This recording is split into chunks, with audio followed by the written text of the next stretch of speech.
What better way to show appreciation for a game than playing footage from its predecessor?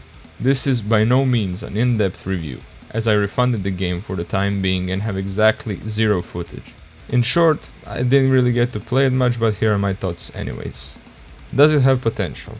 Yes, but we don't give A's for the tests you don't take.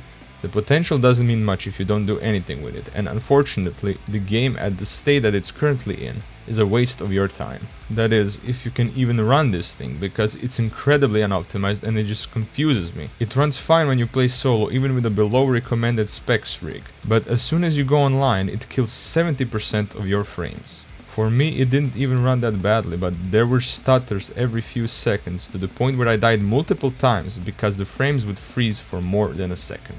So unless you have a hell of a PC, don't buy this thing in its current state. And even then you'll probably have trouble playing it.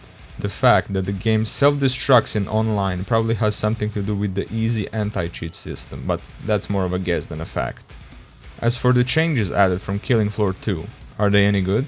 Although I wasn't really optimistic about them, I was willing to give them a chance, but most of them are really bad. This is just one of those games that forgot what made it successful in the first place. It forgot all of its little details, which made it special in the eyes of the fans. So, to start off, there are far less classes in this one. Killing Floor 2 had 10. You know how much this game has? 6. Only 6. Some of the most fun classes like Gunslinger and Demolitionist are missing, which can be forgiven even after they patch the game. Characters are also tied to classes, with just why? I mean, I don't have too much of a problem with this, but it doesn't really make any sense. Nobody asked for this. Why go and reinvent the wheel when the old system wasn't even a problem? But they said they do plan to revert this after the massive backlash from the community, so that's at least something. But what I have a problem with is just how bland these characters are, even faster. In Killing Floor 2, all of them will have some voice line or something every few seconds, and it was fun, it was iconic. Here they're just silent most of the time, and it really brings the game down. And even when they actually do speak, it's disappointing. I saw a post on Steam about how everything British which made Killing Floor 2's characters iconic was gone, and it's 100% true. What I think they tried to go for here is a bit more serious tone, which is fine, but are all these changes really necessary to accomplish that?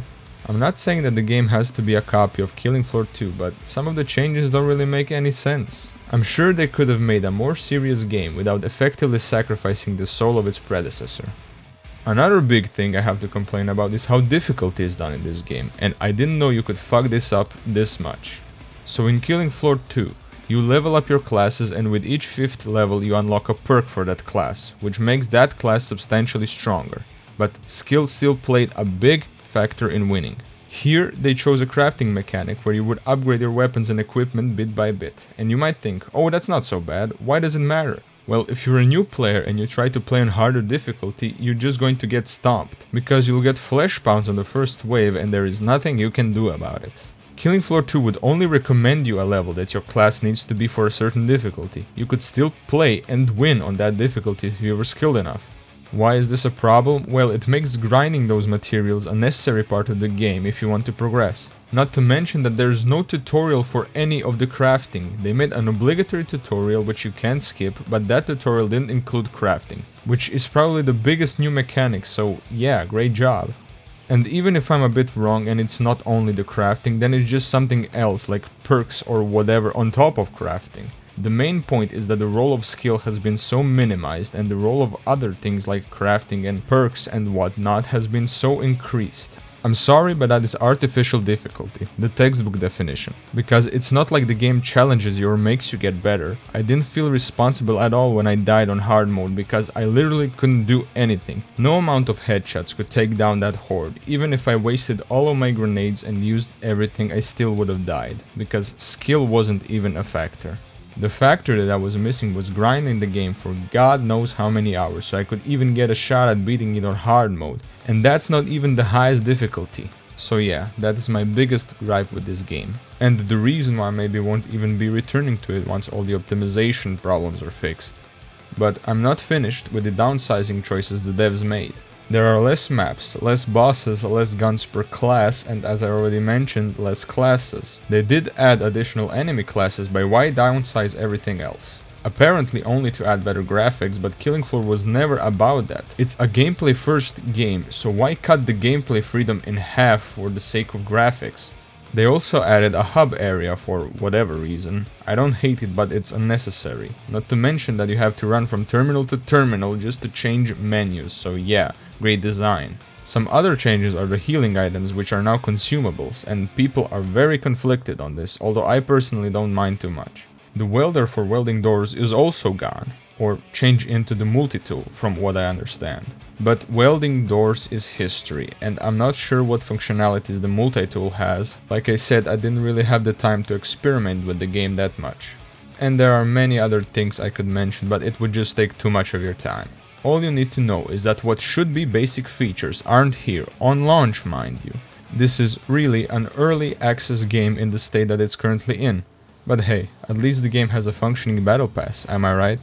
But let's mention at least a few positive things they added. First of which is the new enemy classes. Crawlers are now different and can crawl on walls, which scared the hell out of me when it first happened. Also, there are now even smaller crawlers, which are even harder to shoot. But yeah, I didn't really have enough time to really pay attention to all the enemies or the enemy design. The game is pretty dark overall, so for most of the time I didn't really see anything. But from what I understand, there is a substantial amount of new enemy classes, so that's definitely a positive change. Another positive change is quests or missions or whatever. I don't know if they're tied to maps or you have them in general, but they actually make you do things around the map, like collect things like samples or data or such, and not just shoot Zeds all of the time, which I think is a very good addition. I think Killing Floor 2 lacked this on most of its maps. You would be just fighting most of the time, so all of the maps that actually had hidden places, Easter eggs or similar things would feel very special. I really wish I could name more things, but like I said, I refunded the game after an hour and a half, so I didn't really get much time to play it. This game may be good sometime in the future, but in its current state, I wouldn't recommend it to anyone, and especially to die-hard veteran fans, because I'm sure many of them will dislike the changes made. But if you have $60 to spend, and time and patience to wait out for the patches, feel free to buy it. What worries me is the things that can be changed now, like the crafting mechanic. All of the things that make this game so much different from Killing Floor 2. Will they manage to mold this game into a good product in the end? Only time will tell.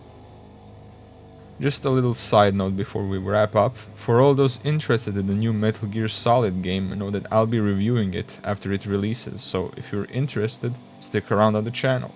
But in the meantime, thank you all for watching and see you in the next video.